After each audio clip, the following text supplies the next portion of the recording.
السلام علیکم ورحمۃ اللہ وبرکاتہ نحمدہ ونصلی علی رسولہ الکریم اما بعد فاعوذ باللہ السمیع العلیم من الشیطان الرجیم ربی شرح لی صدری ویسر لی امری واحلل عقدۃ من لسانی یفقہوا قولی۔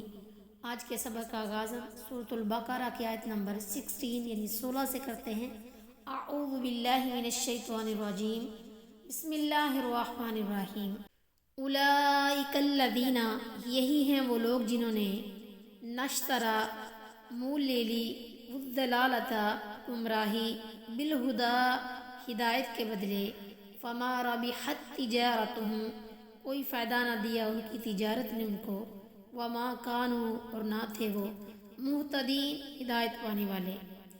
یہ وہ لوگ ہیں جنہوں نے ہدایت کے بدلے گمراہی خرید لی تو نہ ان کی تجارت نے نفع دیا اور نہ ہی وہ ہدایت پانے والے بنے۔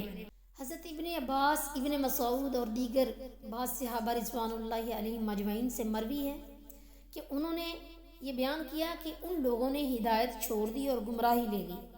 حضرت عبداللہ فرماتے ہیں انہوں نے ایمان کے بدلے کفر کیا۔ مجاہد فرماتے ہیں ایمان لائے اور پھر کافر ہو گئے، اور حضرت ابو قتادہ رضی اللہ تعالیٰ عنہ فرماتے ہیں ہدایت پر گمراہی کو پسند کرتے ہیں۔ جیسے اور جگہ قوم سمود کے بارے میں آیت ہے، باوجود اس کے کہ ہم نے قوم سمود کو ہدایت سے روشناس کر دیا مگر پھر بھی انہوں نے اس رہنمائی کی جگہ اندھے پن کو پسند کیا۔ مطلب یہ ہوا کہ منافقین ہدایت سے ہٹ کر گمراہی پر آ گئے اور ہدایت کے بدلے گمراہی لے لی، گویا ہدایت کو بیچ کر گمراہی خرید لی۔